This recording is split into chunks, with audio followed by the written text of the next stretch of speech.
lovely pale woman stands out among the rest of the crew. There is a thick bundle of cables coming out of the back of her skull and disappearing under her ceremonial garment. And you see the grate of the quietly humming vox where her mouth should be. The woman senses you and bows her head in respectful greeting. How may I serve you, Lord Captain?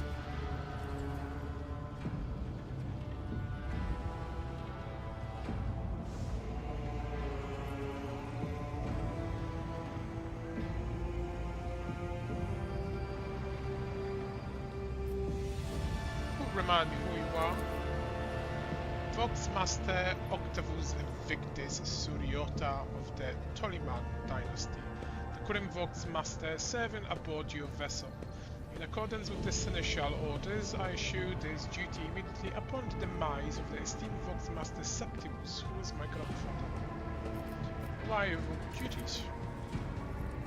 I am the ears and the voice of this voice ship. I supervise several dozen officers and 3 times that number of support personnel.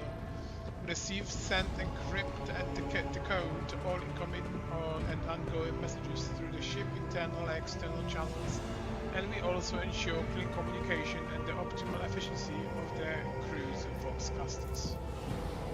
If you ever want to know what worries and concerns your crews are harboring, what your subject are whispering about in local networks after their watches, and what their leaders are clamoring about over shortwave Vox transmission, just come to see me. I will satisfy your curiosity. Have the Vox spirits brought you anything interesting lately? Forgive me, Lord Captain, I have no information that would be of interest to you at the moment. Your appearance is unique. You are Voidborn, are you not? My appearance comes from heritage, generation after generation of people who spend their entire lives in the depths of the Void Shift. Neither of our own ancestors have ever left our home, but the same can be said about many denizens of the Imperium Million Words. We used to be to the silence of the cosmos and the voices of the ship. There are thousands of us, but we dwell far from the Lord Captain upper decks and remain unseen. We are the Voidborn. Where does the word Voidborn come from? Because we are children born in the void between the stars, be in the womb of a traveling vessel or orbital satellite, or a forgotten asteroid station, low-gravity voyages through the warp, and the countless dangers of space travel, everything others hate and dread is second nature to us. Tell me about the lives of the Voidborn in my crew. To us, the groans, creaks and murmurs of the ship sounds the way babbling brooks and singing birds do to world dwellers. We hear the ship breathe, know what it's feeling and thinking. We are the part of the ship just like it's part of us. We perform numerous functions, and there are many officers among our numbers.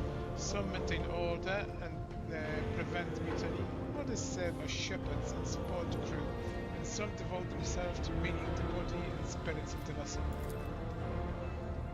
Most of the Voidborn are members of the large Void ship dynasties that bear responsibility for certain aspects of the ship's life.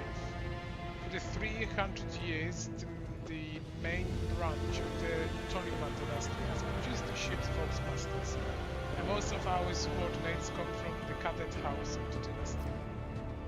How did you find life on the ship? Life has been quite generous to me, Lord Captain. I'm the Vox Master, and only the best in the dynasty can become one. By virtue of my skills and position, no one ever denied me anything. Our family claims a spacious section in its demise.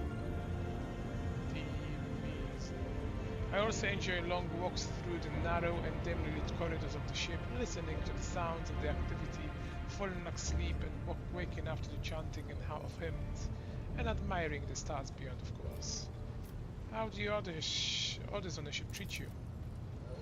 We look, speak, and move differently from the inhabitants of the planetary worlds. Our way of life, tradition, and quirks frighten these people just like the darkness of the cosmos. Many believe us to be the bringers of ill fortune, and alas, it is the Voidborn who get the blame for terrible world phenomena during long voyages. Vigdis hesitates before continuing. Several years ago, an unfortunate warp jam caused all the food on board to spoil. 15 days later, a hungry and furious crew nearly massacred everyone on the lower decks, blaming us for the misfortune and hoping to restock the larders with our flesh. I would have been killed during the mutiny had Idri Atlas not shown up in the right place at the right time. She came to my rescue, and the scoundrel's fear of her was even greater than their fear of Voidborn. Looks like close friends with Idira. Webs of tiny wrinkles appears at the corners of Vigdis's eyes, the only hint that the Voxmaster is smiling. The Voidborn seldom make friends, especially among the captain's entourage, but you see many consider Idira to be different. I'm different too. We have spent plenty of time in each other's company discussing regicide over a glass of Hamasek. Except Idira changes after one incident, and we started to drift apart. The death of Lord Captain Theodora made her withdraw even more. I do not know if Idira considers me her friend now, but we used to be very, very close. It is good I can still look after her in my own way. Interpreting the Voxmaster emotion-based half-face and a Vox-modulated voice is no easy task, but you manage to catch an undercurrent in Vigdis's words. The Voxmaster is not merely saddened by a rift with Idira, she is devastated by it. Have you ever left a ship? Oh, I did once, and it was dreadful. It felt like the massive blue dome overhead would shatter at any moment and fall, and my bones would be crushed by the gravity. Vigdis twitches her shoulder, trying to ward off the flood of memories. The ship is my home, Lord Captain. I would not trade it even for the bounty of 100 worlds. Let's return to business.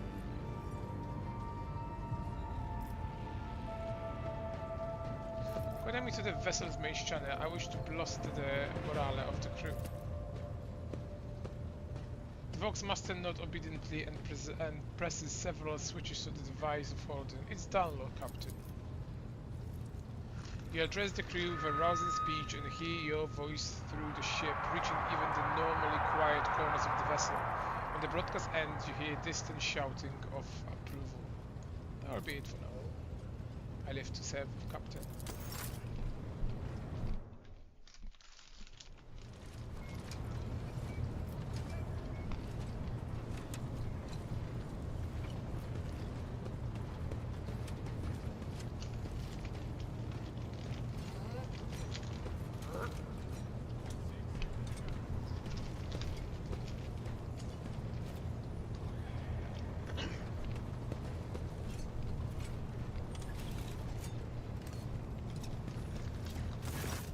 Rogue trader. Tell me about Adapta Sorceritas, Argenta. Gladly. There are none more faithful to the God Emperor than my sisters. We fight against his enemies by the will of the Holy Ecclesiarchy. I beg your pardon, Rogue Trader. Here I am talking about what every lesser noble in the Imperium knows. So what exactly are you interested in hearing about? Say that Adepta Sorceritas are the fiercest in their faith among the warriors of the Imperium. Is that true? It is. The Sisters of Battle are a fire lit by the God Emperor. They are the echo of his voice that travels through the dark expanses of the universe. We bring his wrath to heretics, mutants, and other enemies of humanity. We protect the faithful from the unholy and unhallowed. Sometimes with words, more often than not with a bolter. Are the sisters truly as faultless as you say? Even the novices of the Adepta Sororitas are drawn from among the most worthy. Those who have taken the vows and become a full-fledged sister are the best of the best, tested by trials of body and spirit. Yes, there have been cases when a sister stumbled or showed weakness. But do not expect to hear a story of depravity or downfall from me. Each such occurrence is a great tragedy for us all. Light cannot bear the smallest speck of darkness within. And thus those who have trespassed or shown weakness of spirit are given a chance at redemption. They are called Sisters Repentia, and may the enemy tremble before her, for nothing can stop a sister of battle who yearns to be cleansed of fault and weakness. Wearing nothing but robes, no armor, eviscerator in hand, those sisters who have once faltered find repentance on the battlefield. Their lives are seldom long, but a death in the name of purgation is a better fate than to live with a shadow in one's soul. What order are you from? Once I had completed my novitiate, I was sent to the Calixian branch of the Order of Our Martyred Lady, assigned to the Order's Pronatus. The Order's mission is vital and noble. The Sisters Pronatus protect great relics of the Imperium. We guard them, preserve them, escort them when they are brought onto the battlefield or presented for pilgrims to venerate.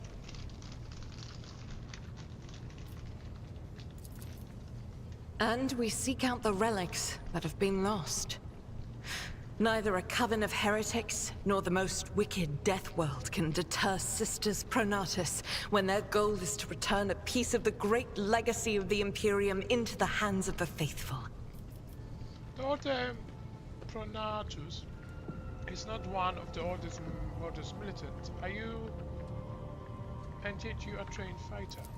Don't let the name deceive you. The Order's militant trains sisters to march onto the battlefield as an army. That does not make sisters who belong to the non-militant orders timid and helpless. Both the solace-bringing Sisters Hospitaller and the enlightened Sisters Dialogus know how to greet enemies of humanity. Their dialogue with heretics is usually quite short, with the last word being a bolter discharge. And my order has all the more reason to be known for the martial prowess of its sisters. We are the keepers of the Imperium's relics.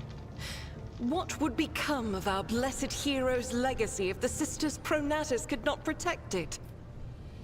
You said you belong to a Calixian branch of your order. What brought you to the Corpus Expanse? The Order sent me to Footfall.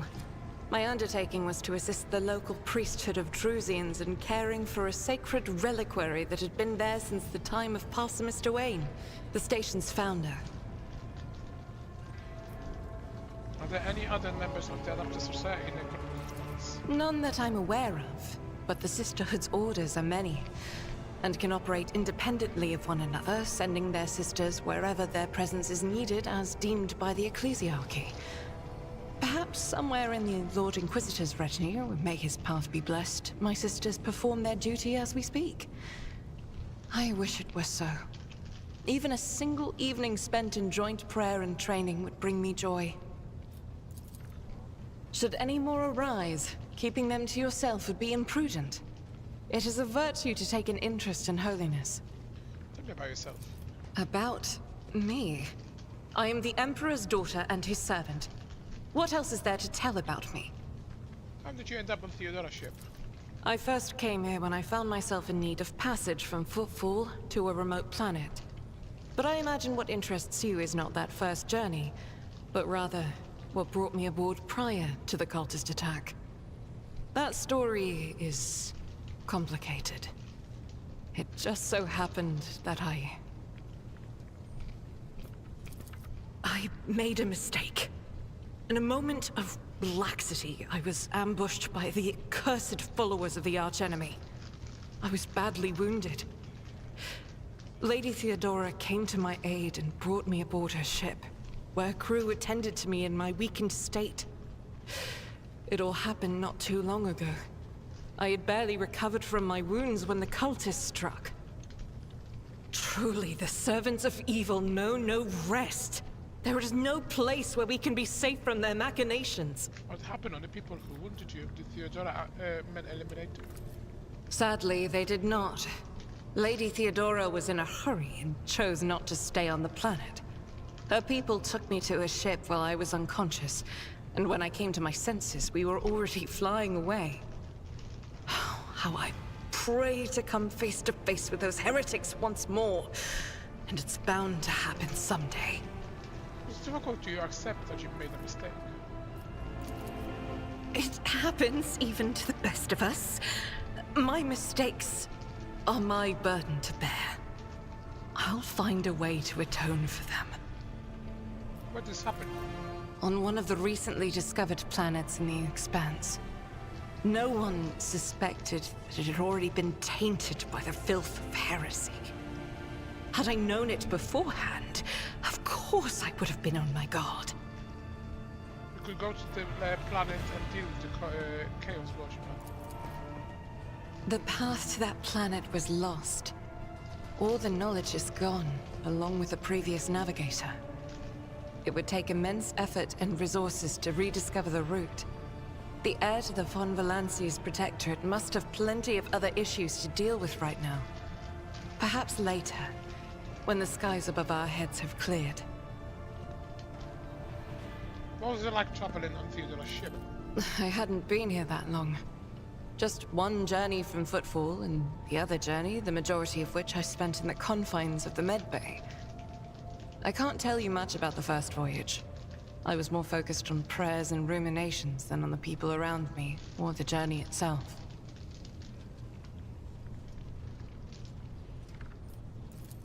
During the last journey, Seneschal Viserion stood out for me. He came by several times to ask about my health.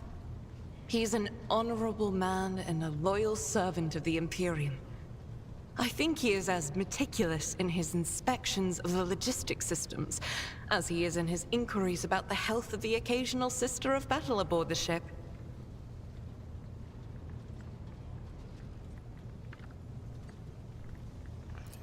But not all of Theodora's people have earned my trust. You know who I'm talking about. There is no place for Adira Tlas among the God Emperor's faithful. I'm surprised she wasn't in league with the cultists. And I'm equally surprised by how deep heresy and treason run in this place. I'm glad we all made it through that dark hour. May the day that follows be bright. As you wish. What is that keeping you in my retinue? The ship was targeted by heretics, which means that my presence here and the assistance I provide to you are my sacred duty. Sooner or later, I will likely have to return to Footfall to protect its reliquary. But for now, I wish to remain a part of the Rogue Trader's crew.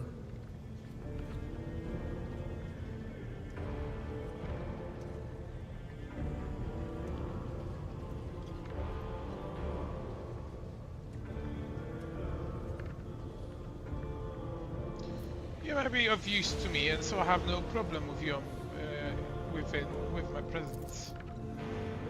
Rodriguez gives you a stern look, but says nothing, only nodding impassively. You said you have personal requests for me. I indeed have a request, Rogue Trader.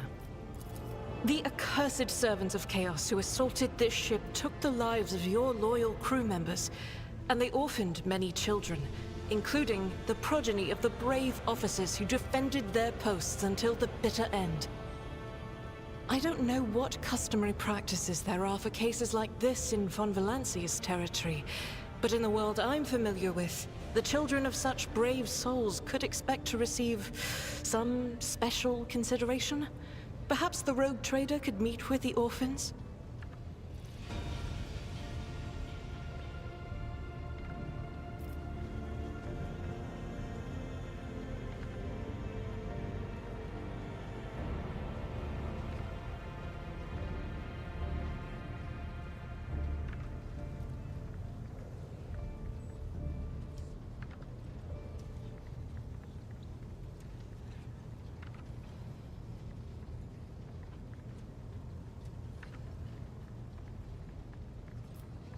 What good would meeting them do?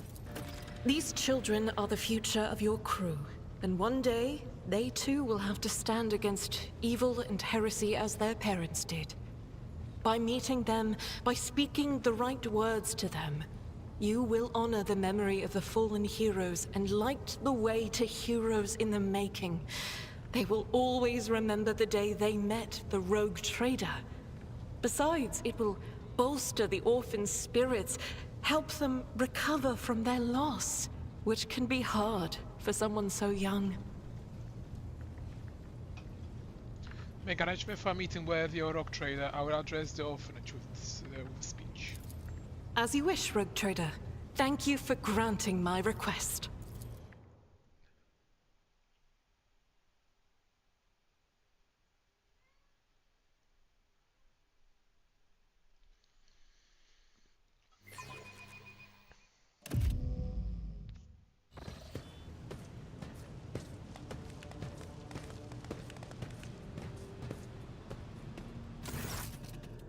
A group of adolescents, clearly dressed in their finest, freshly pressed clothes, form a straight line before you. Some stare you with wide eyes like you are some mystical creature, while others huddle together in fear and look away. Our indefatigable sister has been keeping an eye on these pups. Abelard glances at the gathered children. It is hardly the scholar Pregenium in here, but we have provided the orphans on our ship with adequate care and instructions.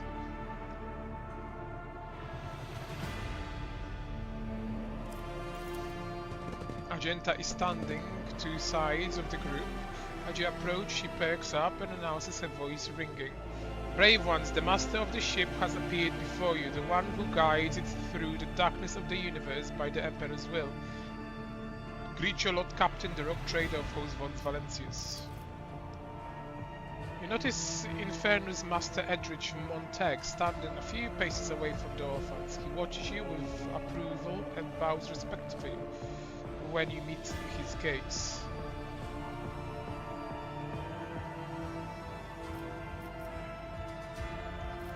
Infernus Master, do you serve as teacher in your spare time? Not at all, your lordship. I'm just looking out for them. It's the Infernus way to help folks in trouble. It's our job after all.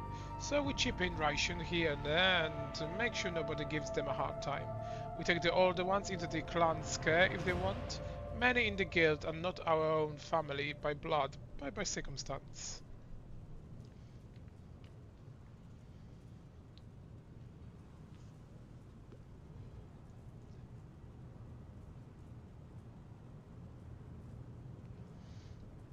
I, the rogue trader and the rogue captain of the ship, speak to you now. Your parents gave their life for just cause and brought honor to the von Valencius banners and those of the Imperium. I'm proud of them, and I believe that you will become their worthy heirs. The teenager hangs on every word with bated breath. Only a few at the far end of the row seem sullen and not particularly impressed by your speech. One of the scowling visitors with a thin scar across his face tosses his hand back and says bitterly, "So what? Why would we care? Our friends and parents died in a dozen for your noble lot, and you just give us speeches?" Argenta quickly turns to the boy. A fury of emotion flashes in the dark eyes, like she wants both to calm him and scold him for his impudence.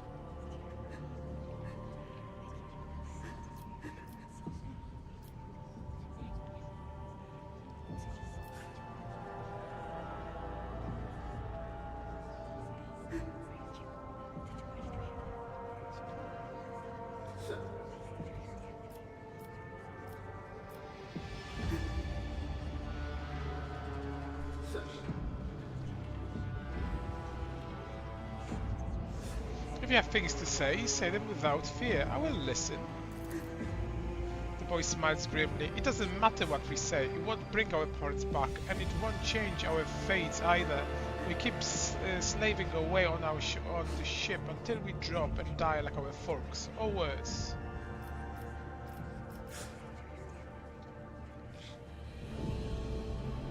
Strong have the power to decide the fate of others. The weak either obey or die. If you seek a different lot in life, boy, save your grumbling and look for an opportunity to raise above the rest. You heard the rogue trader. His words carried the wisdom of the Imperium. It's hard to say whether or not you once have left an impression on the boy, but he nods slowly. Then he catches himself and gives you an awkward bow. Abelard gives a sign. A servant immediately emerges carrying packages, treats with Von Valenci's emblazoned on their wrappers. It appears that the seneschal came prepared for any contingency.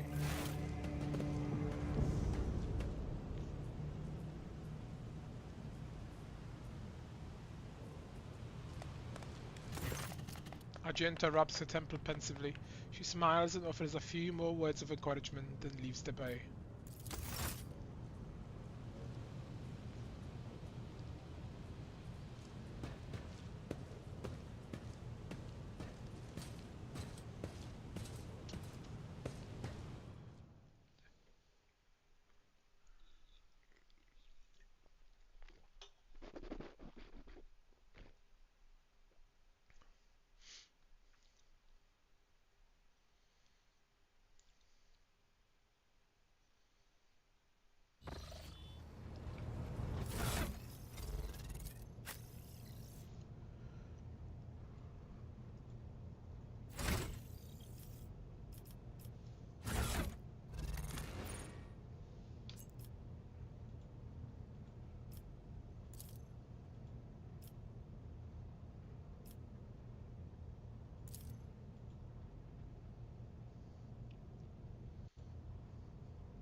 Lord Captain?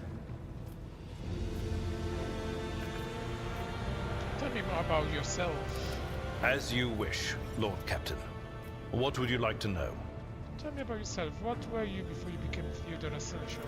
I used to be an officer in the Navis Imperialis. No, I used to be is not quite right. It was not simply a job. It was my calling, the essence of my life. I was proud to serve Lord Captain Theodora, but in my heart and mind, I'm still an officer of the Imperium.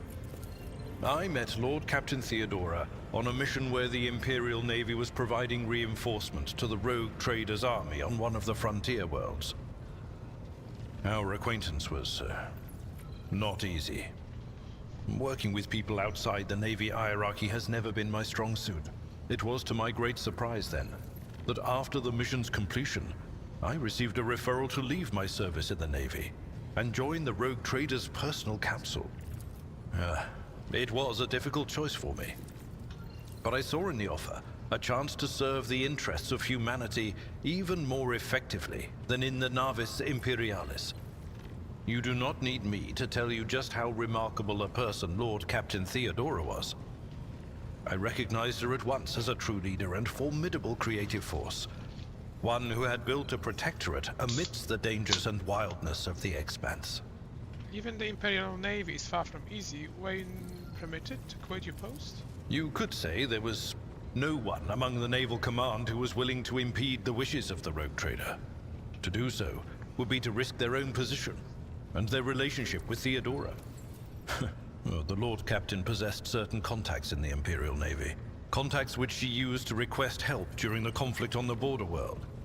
And which enabled her to make me an offer that resulted in my joining her retinue. The Navis Imperialis is an ancient institution with its own mandates and muster lists. On occasion, in the heat of an official briefing or an informal discussion, I violated those rules, determined to press my point. It is challenging to choose the words to accurately express my opinion on a situation or the actions of others that do not sound overly scathing or confrontational. Many in command were inclined to view my manner of speaking as unbefitting a person of my rank.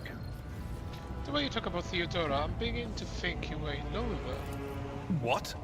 Lord Captain, any allegations of improper feelings or unsanctioned relations are utterly baseless and bordering on the insulting. Utterly baseless. Do you have family? I am a widower. I am a father of 4, and if my information is not outdated, a grandfather of 11. My family lives on Dargonus. None of my children express any eagerness or aptitude for serving aboard ship, and I would hardly have insisted that they follow in my footsteps. Thank you. Of course.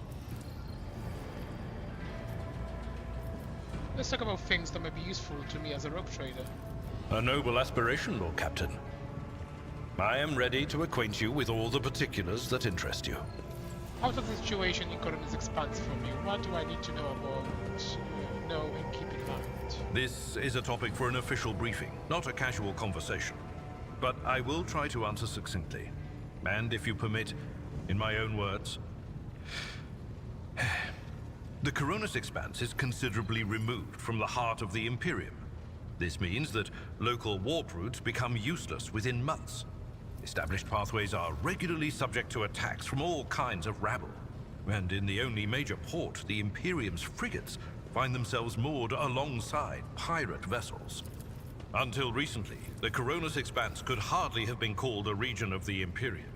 The situation has changed with the arrival of the Lord Inquisitor, but not by much. This place operates under its own rules, you see. More radical, so to speak. But ones that allow for a non-standard approach where there is a promise of victory. The Coronus Expanse is considered rogue trader territory for a reason.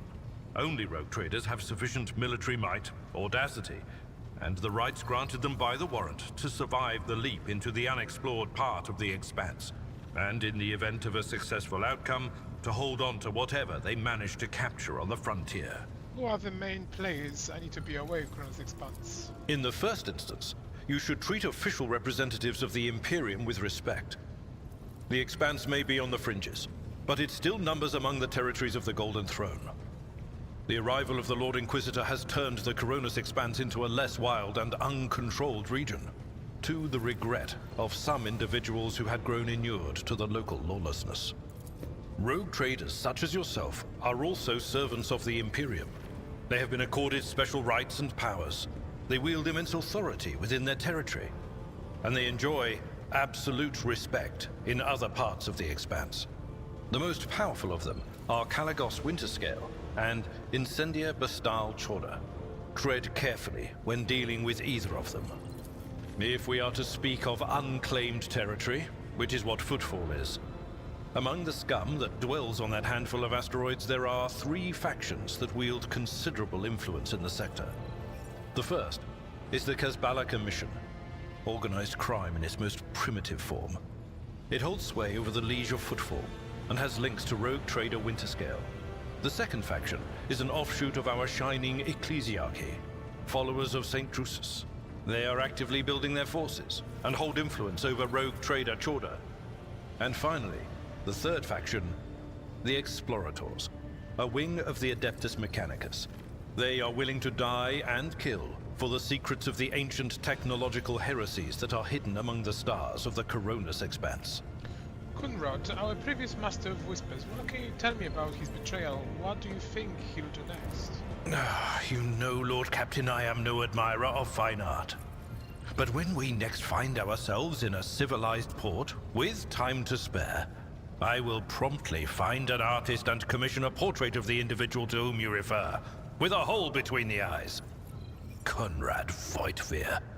That he committed his treachery and escaped with his life was an unforgivable oversight. We both served Lord Captain Theodora for many years, and we never saw eye to eye. He was brash. He was never afraid of assuming responsibility, and he willingly took on difficult tasks. I am loath to admit it, but the Von Valacius Protectorate continues to reap the fruits of his labors to this day. His service always garnered my respect. But everything else about him made me want to wring the neck of that two-faced snake. If you are taking comfort in the thought that we will hear no more of Conrad, prepare to be disappointed. You thwarted his plans, his meticulously plotted and nurtured treachery. He is sure to attempt to strike at you, and he will use his contacts and knowledge of the Protectorate to do so. The only question, Lord Captain, is whether you will be able to anticipate his next steps. That's it for now. As you wish, Lord Captain. I must take my leave. Lord Captain.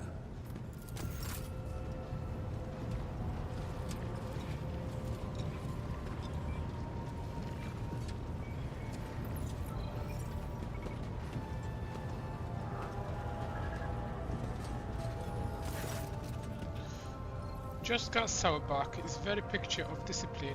Her uniform is exquisitely pressed, her armor is polished, and her posture imposing and rigid. The only flaw in her immaculate appearance is the heavy enforcer's maul, which is worn and battered from frequent use. She salutes you with a practiced motion. Greetings, Lord Captain.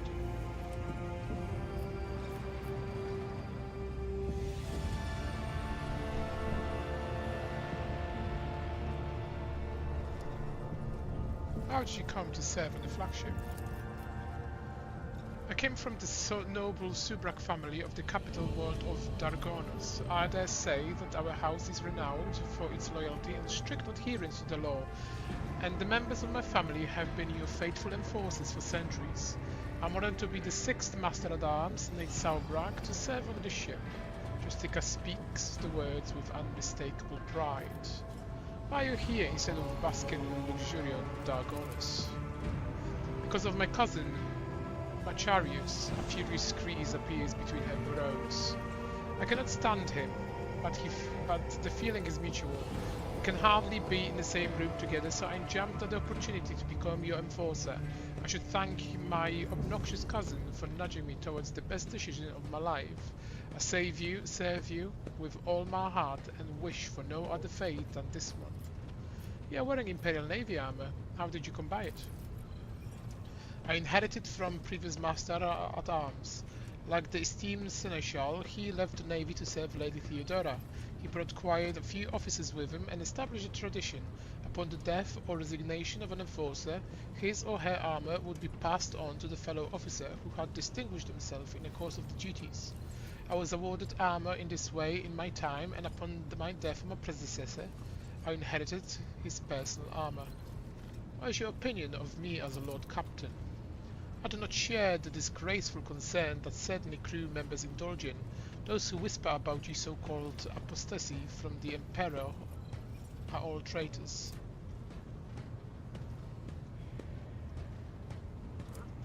She looks away, but before she does so, you notice a strange spark in her eyes.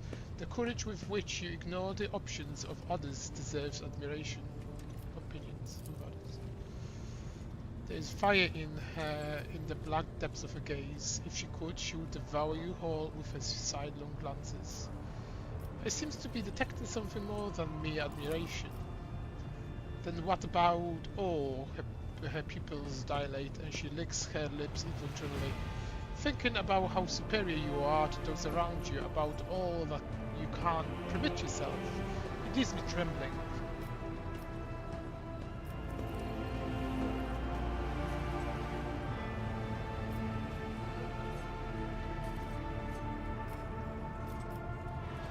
My chambers in 5 minutes, stays in order. Yes, Lord Captains. Flames of anticipation burn beneath just like an icy mask of loyalty.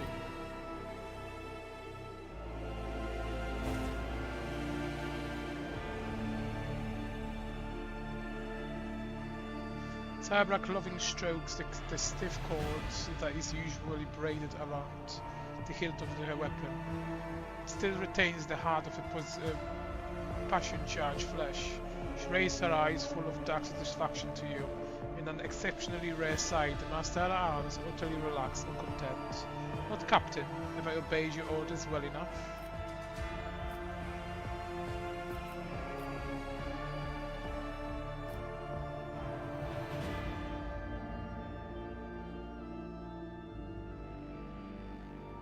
I hope this will have no effect on your diligence in performing your duties. Any intimacy shared between us confers no special privileges. Of course, she says in a tone of surprise, sounding somewhat affronted. In fact, I requested that you show me no favor as a consequence of this encounter. This evening has itself been privilege. I need no others. Perhaps we shall do this again sometimes. If it pleases the Lord Captain, next time I will bring along a few things from the interrogator's room. You will most certainly find a use for them.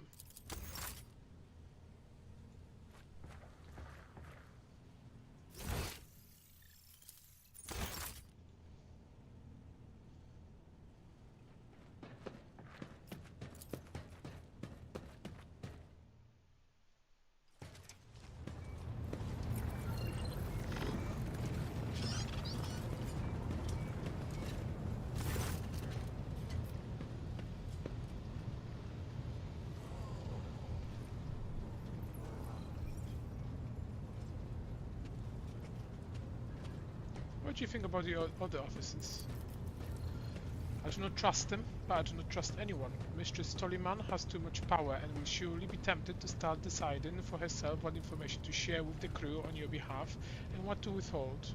Raver is closely intertwined with the ship's system, which opens up plenty of opportunities for sabotage. He must be watched. As for Danrock, forgive me, but a man of his size and habits cannot help but steal. What can you tell me about Abelard? The Seneschal is a model of competence and fidelity, and all of the officers and enforcers look up to him with gratitude. A grimace of fierce devotion takes hold of Salbrack's face before she absolutely grits her teeth and continues. It is all the more distressing to see that the years have not been kind to the deeply respected master Rain. Soon there will be no rejuvenant treatment that can save him from the mistakes inherited in such advanced age, but we are ever watchful and will be there to steady the trembling hand of the old veteran if need be. I want to know more about your service. I am ready to answer your question. What's your duties? I'm responsible for upholding safety and order aboard the ship. guard duties, patrols, finding and punishing troublemakers. In addition, my forces ensure that the crew follow all directives and carry out their task properly. As they say in my family, a servant who shows obedience today prepares a riot tomorrow. There are thousands of people aboard this vessel. How do you maintain order? 2 words, Lord Captain: suppression and fear. The base nature of the rabble cries for an iron grip, lest they give into their animal urges.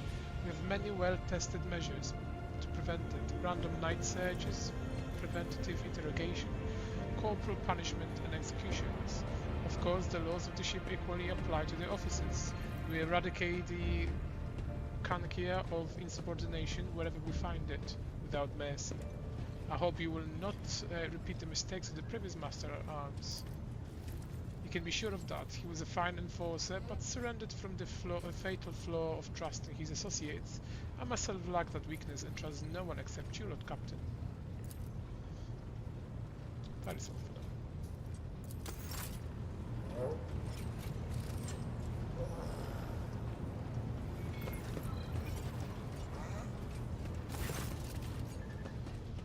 The corpulent man in the lavish clothes bows before you, not without difficulty. A servo scroll wails over his shoulder while the fingers of his augment hands drum against the sheet of paper he is holding, and he regards you with attentive interest, though the lens of this magnifying implant. Greetings, Lordship. Jarnis Darnock at your service. What do you do on my ship again? As the High Factotum, my duties encompasses anything that might enrich you and your protectorate. I see to it that supplies deliver all shipment on time, that our partners do not weasel out of the promises, and that all servants remember that the Emperor's grace can only be earned through toil for the good of the von Valence's dynasty. I also make arrangement to ensure that our hold receive less than the thorough inspection by port, customs officers, and a fund buyers for whatever you wish to sell. And of course, I ensure that the Protectorate's worlds prepare the tithe in time and fashion. Let none ever say in my lifetime that the dynasty has disgraced itself for late payment for the sake of treatment. But you kept a servant from Valencia's dynasty. I came from Dargonus, your lordship. I have been a subject of your dynasty since birth and will always strive to be of use to the great rogue trader. Alas, it was not my fate to be primary heir of my own family due to my being 15 in line to the title, so I decided not to stand in the way of those behind me in case they attempt to shorten the waiting list at my expense. Janice lets out an almost kindly chuckle. While my brothers and sisters schemes against one another, I studied the exact science and mastered bookkeeping, the greatest art of the Adeptus Administratorium. I must admit that the accumulation of wealth, something one can control, is far more exciting than hunting, carousing, and other traditional amusements of my noble peers. What was it like working with Theodora? Oh, now that's a tricky question, your lordship. Do you ask it of everyone, knowing they risk losing their head should they let slip a careless remark about your predecessor? I shall put it thus. Working with Lady Theodora was never boring and always profitable. The Imperium has billions of subjects, but very few do what they love and what they are best suited to. I would say Lady Theodora was one of the fortunate ones. She was a model rogue trader, and she surrendered herself with those who excelled at and loved their work. Hers was rare talent indeed. What do you think about your crew members? Keeping tabs on your subordinates, a wise move. Tell me who interests you, and I'll endeavor to be honest as possible. Johnny's eyes lights up. He's always eager to speak his mind. What do you think about Abelard? Lady Theodora managed to do what even the Imperial Navy could not. Teach Master Abelard to carry out orders that he fundamentally disagrees with. I do not know what method she used, but the result is impressive. Having said that, there is something else you need to know, Lord Captain. Your seneschal is capable of being something far greater than a mere conduit for your will. He possesses the cunning and experience to run the Protectorate passably whenever Lady Theodora was away. And they really is saying something. Keep an eye on the old officer, I say. Or alternatively, to turn him into a faithful ally.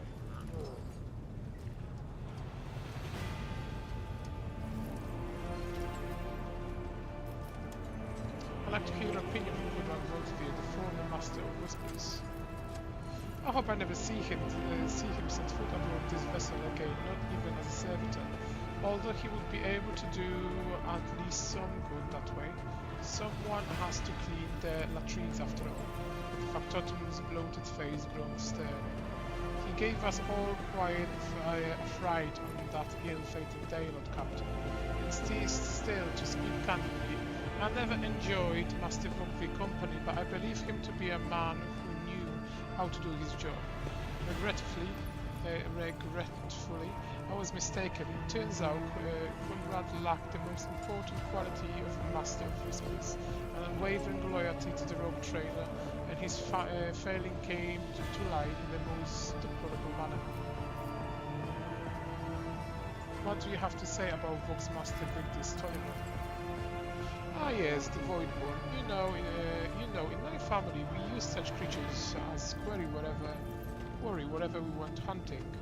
Mutants are the bane of humanity, an unseen tumor that threatens to end us all. But I digress. In a brief time Toliman has spent in post as Vox Master, I have not noticed any significant flaws in her character or anything that will make me question her professional qualities. Needless to say, she is very diligent, as if any Voidborn seeking to earn the Master affection. I believe can trust her in skills and loyalty. I want to know about people who you buy plunder out from. Of course, the captain, who interests you exactly. We most often deal with the followers of Saint Drusus, the Explorators, the Kabbalista mission, or Emperor forgive us, the Fellowship of the Void. What do the followers of Drusus acquire from us? The Drusenians still hope to bring the coroner's expanse into the warm embrace of the faith, just as the flock hopes to receive the aid of the Drusenian missionaries. Each crate of food, shipment of clothes, or box of medicine marked with the seal is signed the rogue trader himself believes is the sect's future success. Reverend Hieronymus is the first among the Drusenians and is most often seen in footfall Grand Atrium, a gloomy fellow, but some almost believe him to be saint.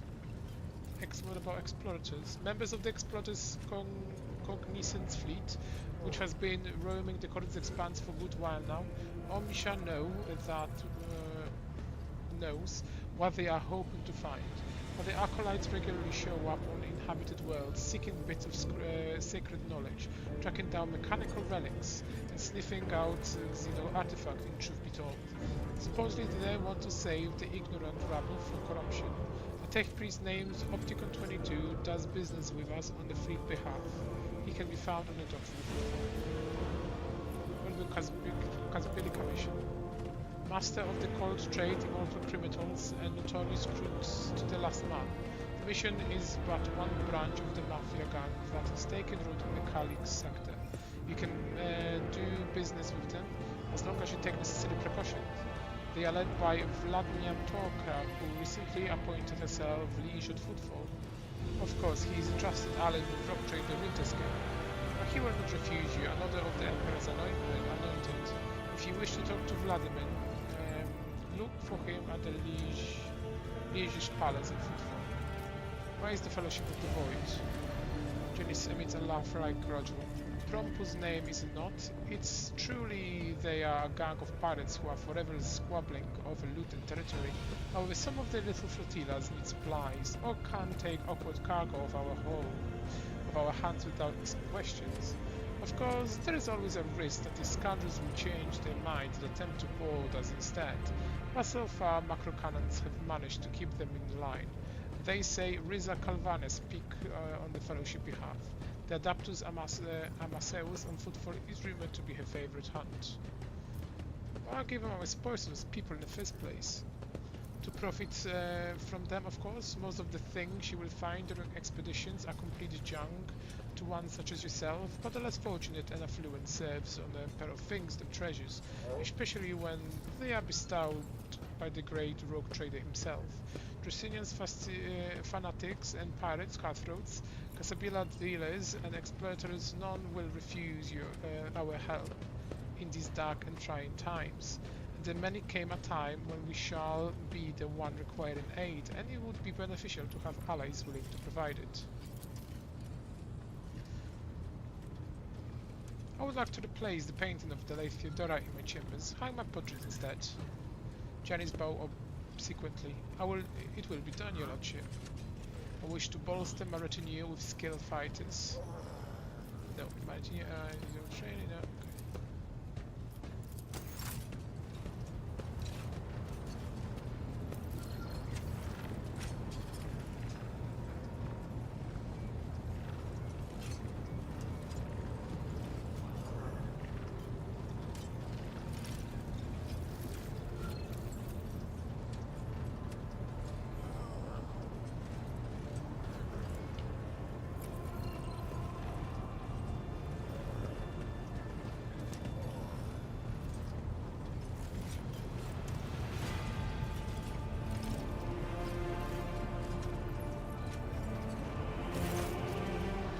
Tall, middle-aged woman stares straight ahead, her eyes vacant as she rubs the implant of her temple.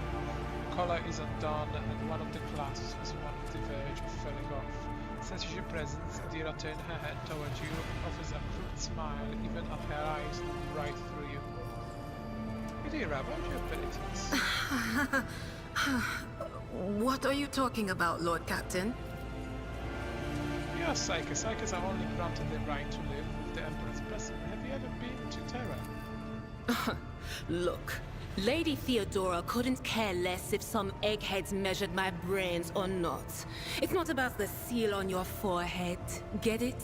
It's about what's in your gut. If it's rotten or not. My gut's stronger than the adamantine on this here ship. And my implants are better than the ones they put in you on your Terra. If they weren't, I wouldn't have lived as long as I have. There are bears and thieves in a savage green, a far-bright gleam in her eyes. Where do you come from? Lyra, an outlying world in the Heathen Stars region. In the Coronis expanse, the deeper you go, the less visible the Astronomicon gets, and the less people know about the Imperium. The arrival of a rogue trader is the best thing that can happen to a world like that. The very best. Tell me about your planet. It's an out-of-the-way planetoid between two faint stars. On Lyra, a dozen local tyrants fight over 5 measly continents. But they use everything they can to win. From poison to psychers. I haven't been there in many years, but there's nothing for me to miss. Trust me. But here on the ship is a different story altogether. I saw more wonders in my first year serving Lady von Valancius than I'd seen in my whole life on Lyra. Like my first journey through the warp, I was in bed for 3 days. I felt like supernovas were exploding in my head. I only found out later that I'd gotten off easy. Just through the bulkhead in the bay next to mine, a whole team turned into... Look at me rambling on, Lord Captain. Pay no attention.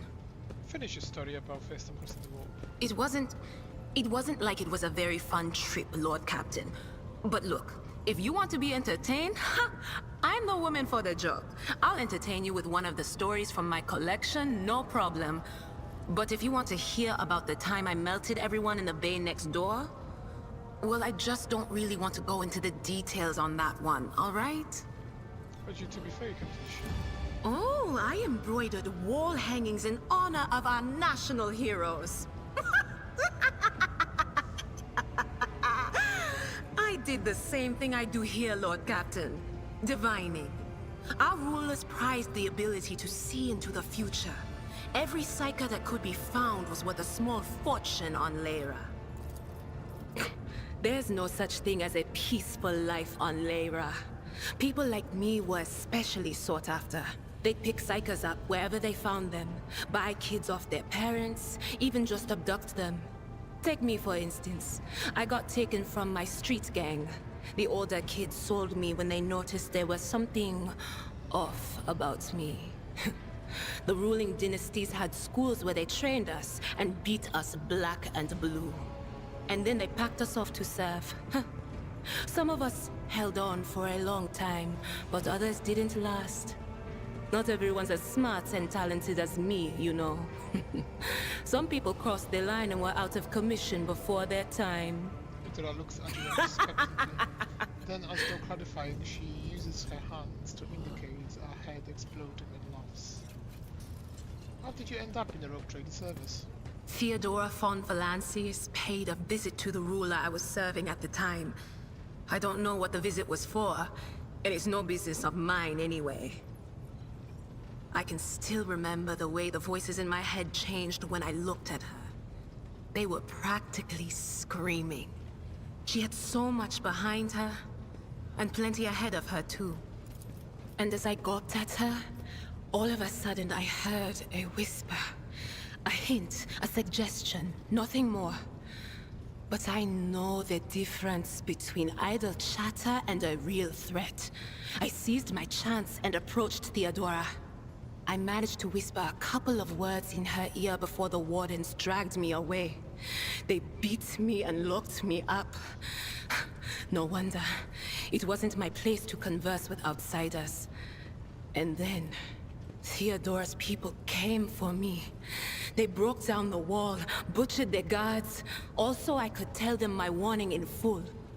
So, I said the rest, but I didn't want to go back to my old life. And so I entered the service of the von Valancius dynasty. Have you ever been off the ship? A few times. Not many. And if I think about it, why would I want to? I've got everything I need here. All the whispers I hear are familiar ones. They almost feel like family. And if I want to hear about the nightmares off the ship, I can. After some Amisec. But don't go getting the wrong idea. If I have to, I'll follow you to the edge of the galaxy. Of course, Lord Captain. When you study for music, You bet I do, Lord Captain. Kidira becomes much more animated and her expression turns slightly dreamier as she recalls one of her stories. Okay, so we went to Footfall once.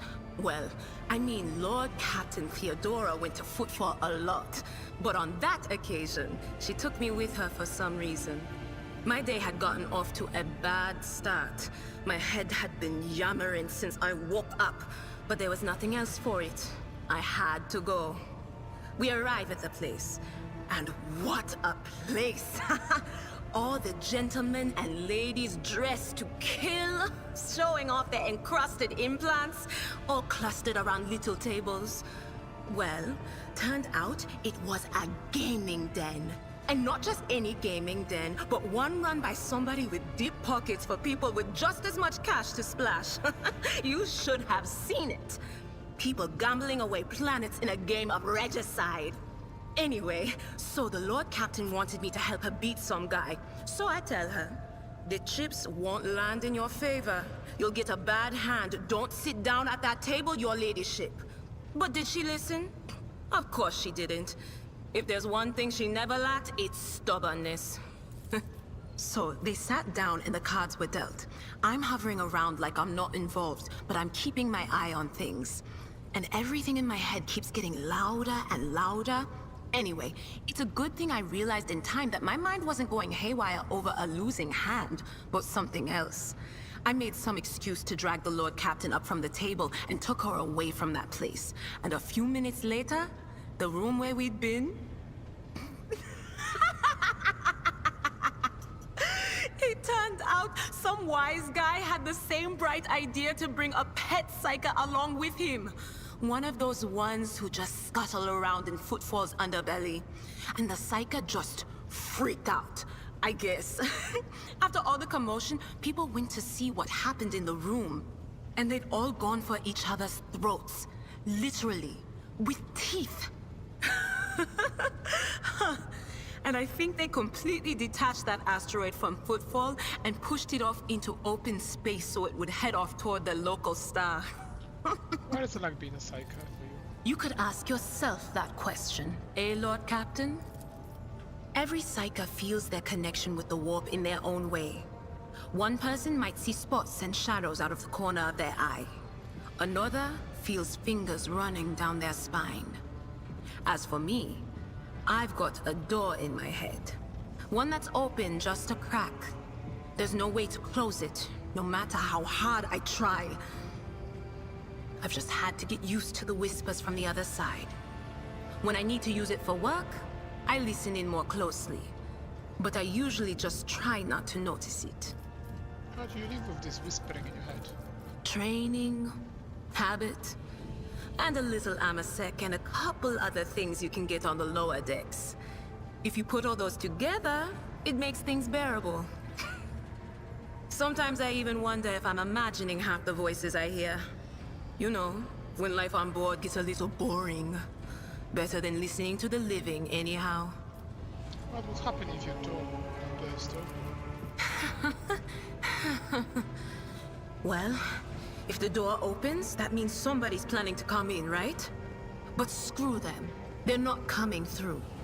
Trust me, I know how to keep my valuable head locked up tight. Aren't you afraid of losing control? Only losers who are afraid of their own gift lose control. Or idiots who never figure out what they are before it's too late. Or little kids who want to play around with their shiny new toy. If you don't know the limits of your abilities, or you're always bouncing around in your own head, that's a recipe for disaster. Can you see my future? All right. That's what I'm here for, after all. So, I'm just going to lean on that door in my head a little more, prick up my ears, and listen to what the warp's got to say about you. If you'll allow it, I can listen right now. All right, let's hear what they're whispering about you. Diva laughs, rubs her hands together, and suddenly freezes with a vacant smile on her face, her head slightly tilted. You feel goosebumps appear on your skin, and your collar begins to waver ever so slightly as it's moved by a breeze from a half-open door. Seek not on firm ground, but in a golden hall suspended in the void. There waits a child without kin, but with a name blind to truth. She draws the brush across the canvas and does not notice that her palette is full not of paint, but of blood. And with each smear, this well does not deplete, but fills and fills up to the brim. One thing is clear. When this vessel overflows, none will remain unstained. Among the blind men and false prophets, a red-robed sage seeks the answer to a question. He does not know that it is not the answer he must seek, but the question that will draw everything into focus. Will you help him, rogue trader? But mark that sometimes ignorance is sweeter than oblivion. A chained hound chases after glimmers of the aurora, but sparks in the scent of oil confound his nose. The chain trails after him. What will happen if you pick it up? Will you become his master, or merely another beast in the pack of his true lord?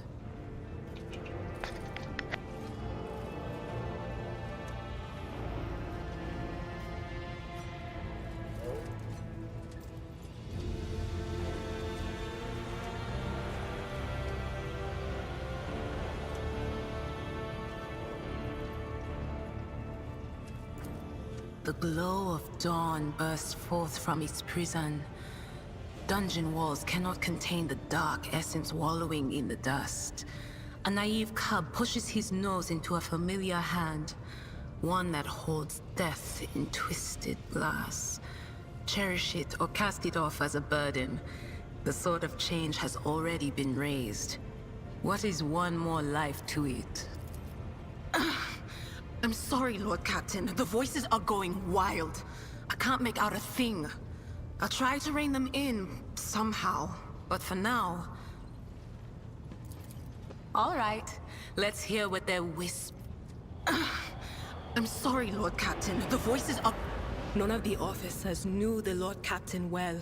Not even Abelard, and she was always closer to him than anyone else. She told me from the off if I ever listened to anything in the warp about her without her permission, I'd be going out through the airlock. I'm not an idiot, so I never stuck my nose where it didn't belong. Only when I was asked. It's hard to wrap my head around the fact that she's gone. Lady von Valancius gave me everything I have. She opened the stars to me and the paths between them. I still think I can hear her voice. The little sister is afflicted with her own set of voices. Ones that whisper to her about corruption and heresy. The silly girl doesn't realize that if she wants to find the source, she needs to start by looking in her own head.